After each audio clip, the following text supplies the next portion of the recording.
أعوذ بالله من الشيطان الرجيم. بسم الله الرحمن الرحيم. الرحمن علم القرآن خلق الإنسان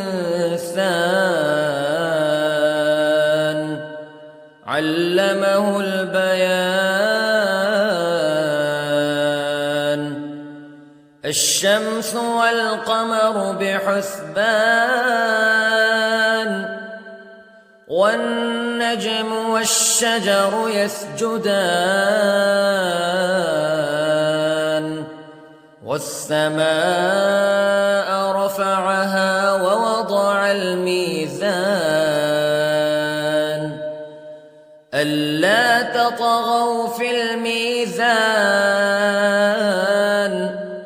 وأقيموا الوزن بالقسط ولا تخسروا الميزان. والأرض وضعها للأنام فيها فاكهة والنخل ذات الأكمام والحب ذو العصف والريحان فبأي آلاء ربكما تكذبان. خلق الإنسان من صلصال كالفخار وخلق الجان من مارج من نار فبأي آلاء ربكما تكذبان. رب المشرقين ورب المغربين فبأي آلاء ربكما تكذبان. مرج البحرين يلتقيان بينهما برزخ لا يبغيان فبأي آلاء ربكما تكذبان. يخرج منهما اللؤلؤ والمرجان فبأي آلاء ربكما تكذبان. وله الجوار المنشآت في البحر كالأعلام فبأي آلاء ربكما تكذبان. كل من عليها فان ويبقى وجه ربك ذو الجلال والإكرام فبأي آلاء ربكما تكذبان.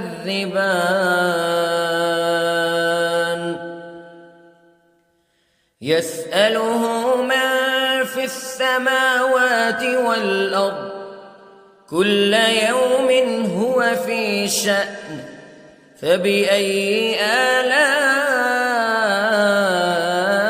ربكما تكذبان. سنفرغ لكم أيها الثقلان فبأي آلاء ربكما تكذبان.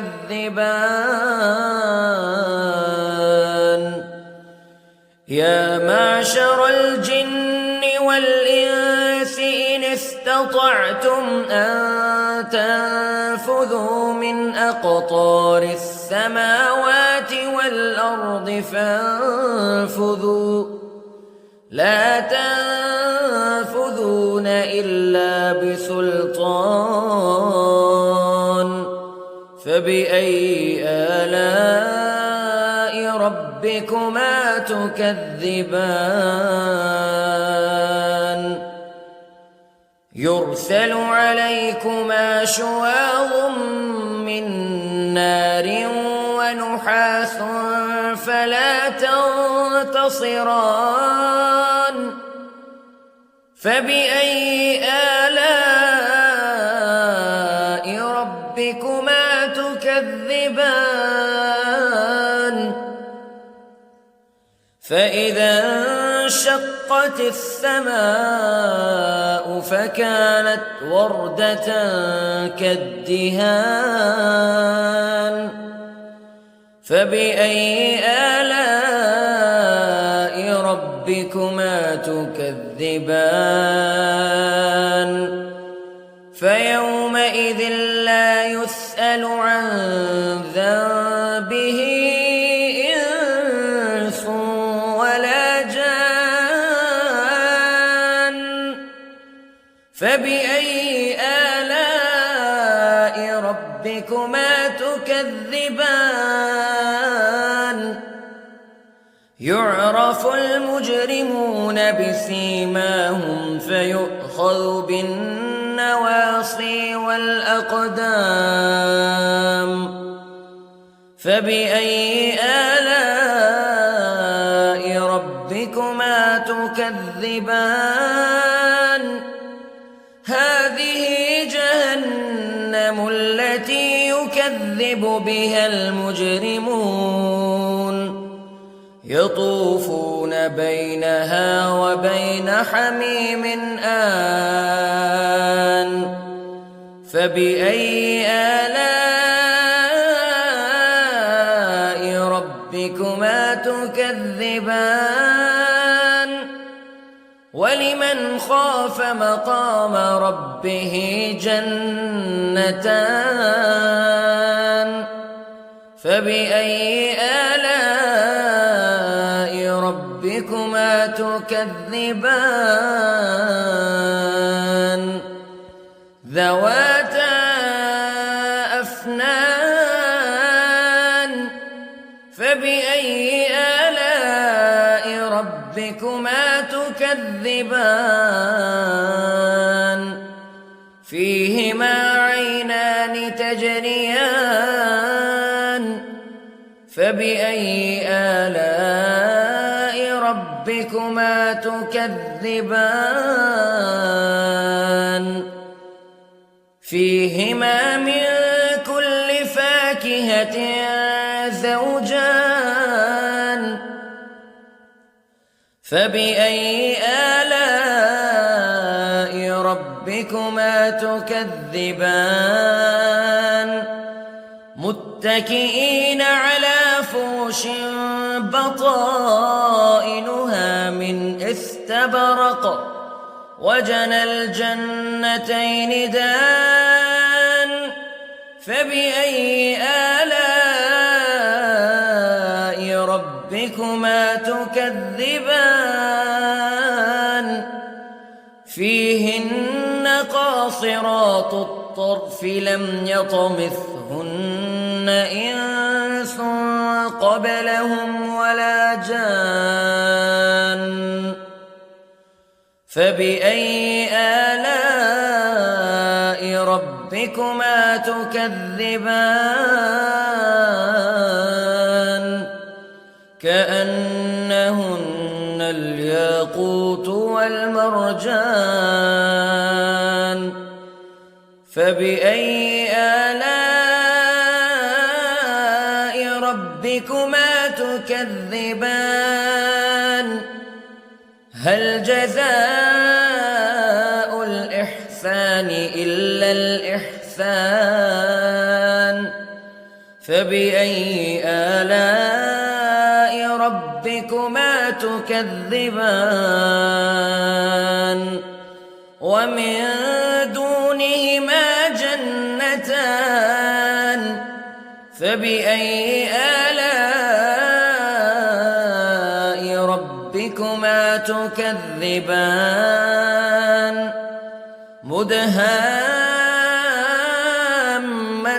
مدهامتان فبأي آلاء ربكما تكذبان فيهما عينان نضاختان فبأي آلاء ربكما تكذبان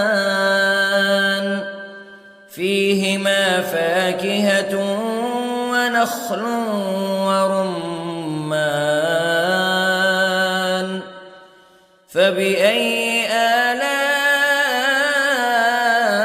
ربكما تكذبان فيهن خيرات حسان فبأي آلاء ربكما تكذبان حور مقصورات في الخيام فبأي آلاء ربكما تكذبان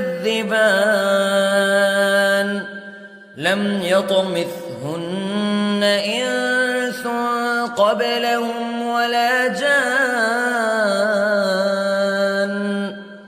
فبأي آلاء ربكما تكذبان